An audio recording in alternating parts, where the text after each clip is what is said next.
That's the office picture.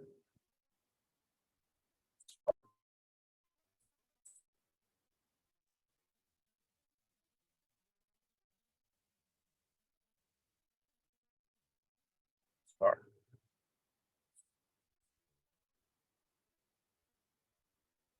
Good evening. This is Stuart-Sinclair Weeks, founder of the Center for American Studies in Concord, Massachusetts, indeed in Concord Center.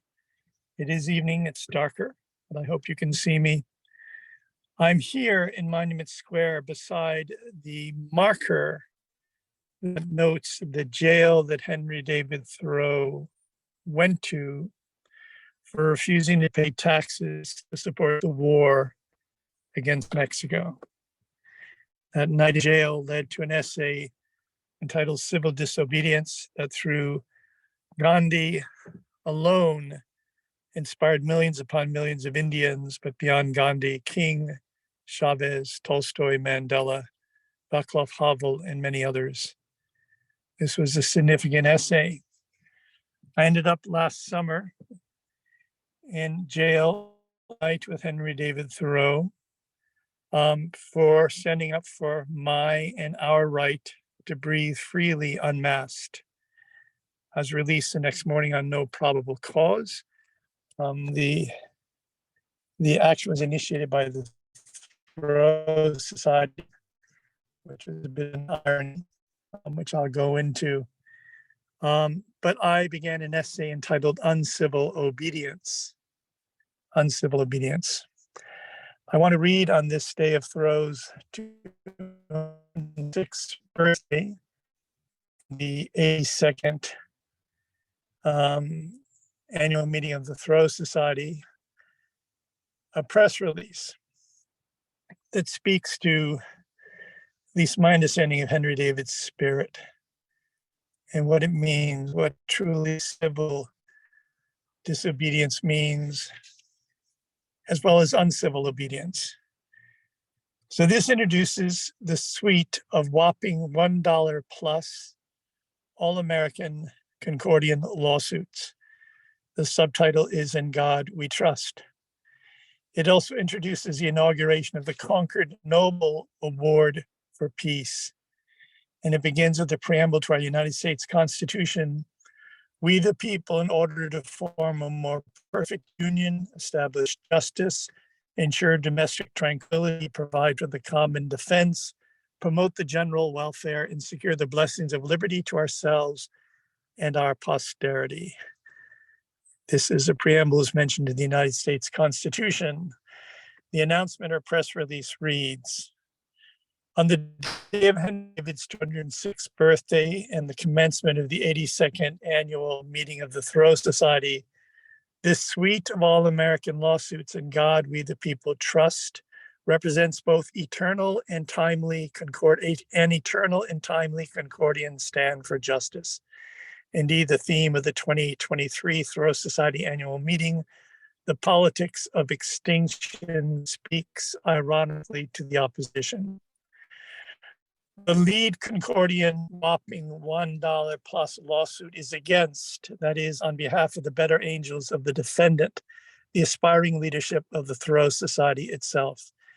As such, it presents an all-American civic lesson, Concordian case study in the genre of applied American studies. The lawsuit charges that the leadership of the Thoreau Society not only broke the law, its very letter, but the leadership broke the spirit of its own bylaws, broke its word, and thereby its fiduciary responsibility. The plaintiff in the All-American Concordian lawsuit is myself, Stuart-Sinclair Weeks, a native son of Concord, Massachusetts, USA, author, playwright, filmmaker, a peaceful modern-day Minuteman, and founder of the Center for American Studies, All American Studies at Concord. For many fellow global city citizens, Concord is not only the crucible of the American Revolution that fired the shot heard around the world, but Concord is the heart and soul of our nation.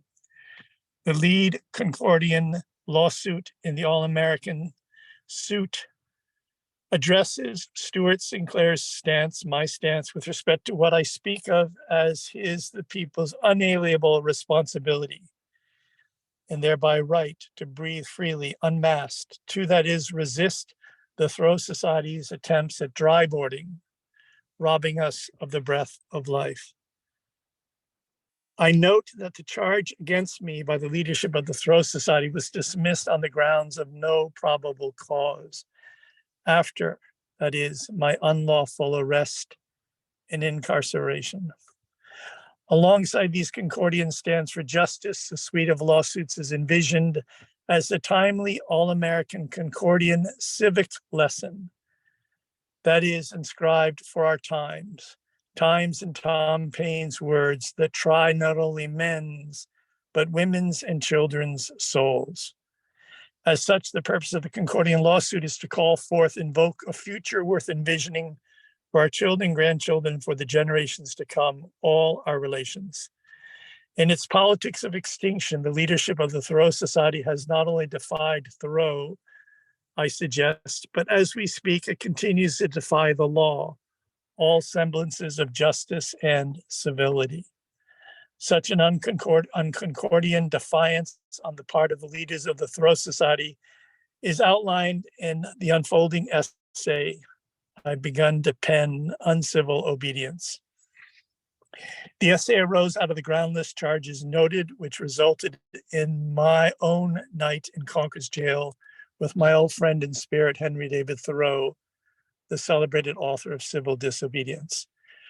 The suite of lawsuits, the stands for justice, resound in the spirit of the shot fired by Concord's Minutemen in their struggle for independence, their historic stand for freedom, justice. Speaking for our founding fathers, Thomas Jefferson counseled us that the price of liberty is vigilance, eternal vigilance.